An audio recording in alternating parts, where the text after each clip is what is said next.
How to reset network settings on Android phone.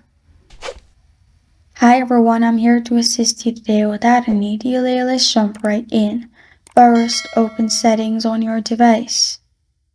Then, scroll down in the settings and search for System. Click on System in the settings.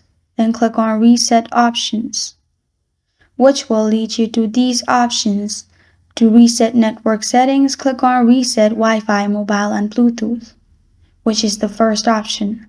After you've clicked on it, simply click on Reset Settings. After you have clicked on Reset Settings, again click on Reset Settings. As you can see, you can't undo this action after you have pressed on it.